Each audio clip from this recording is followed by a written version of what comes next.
Remember that Forever Island I started a while back and had some very big plans for? Yeah, we're not really doing that anymore. Hello everyone and welcome back to my channel. So it's been over 3 months now since I started this island, which I kept referring to as my Forever Island. But to be honest, maybe at this point I should kind of just call it my Forever Struggling Island. I had these big plans of creating like a town and forest part on that island and having like an ever-changing entrance. It was supposed to be this very versatile and adaptive island that would be perfect for content creation as well.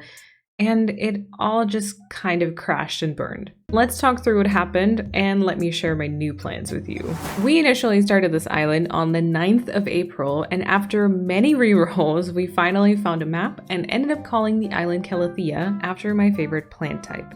And then the usual shenanigans started. Lots of grinding, crafting, and quote-unquote decorating until we finally reached those 3 stars.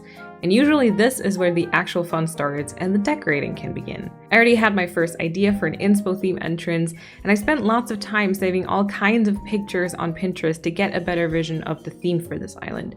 We also started creating a mood board on stream, we talked about a possible villager lineup, and the general vibe and colors that I was going to go for. Whenever someone asked, I referred to Calathea as a provincial town. Not long after a bit of planning, I dove right in and started working on the first version of the entrance, which ended up being a mushroom no-code version, which actually did make it onto YouTube. And because I definitely knew that I wanted to have this big lake on the island with like a nice lookout, I started working on that one right away too. I shaped the lake, I started the sideways land bridge as kind of a lookout spot, I added a cliff in the background, and I already moved my house there. And with a few wind turbines around it, I will say it looked somewhat cute. But remember that sideways land bridge I just mentioned? Yeah, I think that's where my trouble started. Why, you might ask? Because of this. I mean, that shape is just not quite it. I procrastinated for a while finding some codes and also because of some IRL stuff, but once I got back to playing, I knew that I needed to do something about it. So I started making a few changes, shoveling dirt, shaping cliffs, trying pretty much everything in my power to make it look more appropriate. I actually made some decent map progress too. I incorporated bridges, I implemented pathing, I placed houses, like I full on started this neighborhood section, and for a while I thought it was actually going well. But to be honest, I just kept adjusting stuff because I wasn't really happy with anything that I built and more struggles were expressed. We decided that the main issue might have been that I didn't flatten the island after reaching 3 stars. I usually do this as I find that the blank canvas of a flattened island actually helps my creativity. So I flattened. With everything returned to completely flat, I needed new inspo. And guess what? The struggle continued. I literally spent the better portion of a stream just visiting treasure islands to look at items and get area ideas. And to be fair, it somewhat seemed to work. I took the planning and inspo searching even further and spent yet another stream looking for cute island pictures and codes on Pinterest, and even roughly planning the map. You could tell that I was getting kind of desperate at this point because I have actually never planned any of my island maps before. With the general layout now mapped out, I intended to get to work, and I did, for a little bit. I did some waterscaping, planned the area for a food market, and started my entrance too. I opted to go for the in-game stone pathing with designs on top of it as per the provincial town and connected the airport with resin services. And I also built some cliffs and a little pond. I implemented some little flower farms along the sides and started working on a bike rental by the entrance, only for it all to feel kind of weird. I changed the path to dirt, I added different directions to the entrance, I decided to focus on other parts of the island and try and do a bunch of landscaping, like seriously a lot. I even started working on that food truck festival that I had been so excited about.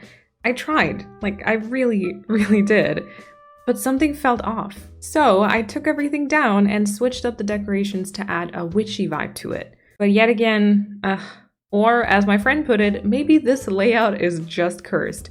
So, you guessed it, I flattened. And here we are, a few more desperate attempts later and the island is still flat.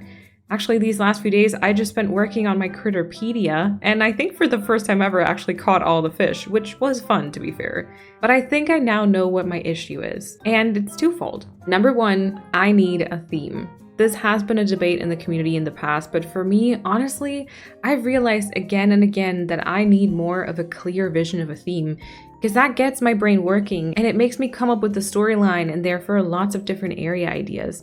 And the town/forest vibe just wasn't quite enough, plus not really something I would naturally even gravitate towards. And issue number 2, calling it a forever island. Don't get me wrong, I still love the concept, and from the comments on that video, I know that it's a default option for a lot of you and really seems to work, but to me, it's somewhat scary. It just makes me feel like I'll be stuck with this island and layout, and so it needs to be perfect, which in turn just makes me procrastinate and be anxious. So something needed to change. I kind of knew that I didn't really want to restart again because I had already played through the DLC and gotten like a bunch of villagers that I like and items to use, etc. So instead, I looked at my list of want to do island themes, which is kind of long, and thought about which one could work with the current island name, Calathea. And there actually was one that honestly perfectly fit, a botanical garden. I think I still might want to keep this island in the long run, but for now I will stop referring to it as my forever island. I actually got this comment saying I should call it a sketchbook island instead, and I really like that idea. And I mean, I absolutely love plants and botanical gardens, so it's still a very personal theme in a way, and even kind of related to my very first island, which was plant core. I've already got my Pinterest board more or less ready with a whole bunch of different IRL pictures as well as custom design codes I want to use, and my brain has kind of already started picturing some areas on the new island. Like the entrance will be a parking spot and ticket stand. I could do like a plant research center, maybe a flower field with different colors, obviously different plants all around, a little area with frogs and or turtles. I really want to do a rock garden or like a lily pad pond. And this theme would even also allow me to do like construction sites and stuff like that. Changing my theme like this, of course, also means I will need to get some new codes and a lot of new items, and all of the plans that I had until this point pretty much need to go in the trash. So there's a lot of work ahead, but it honestly feels like I'm more excited about the actual decorating part now compared to just that finished result or vibe that I wanted to achieve. So I have a good feeling about this. Let me know in the comments below what you think about this new theme and if you would like to see anything specific, and I would love to know if you also ever switch themes like halfway through. There actually is even more new island theme fun happening at the minute, which I will tell you in the next few videos as well.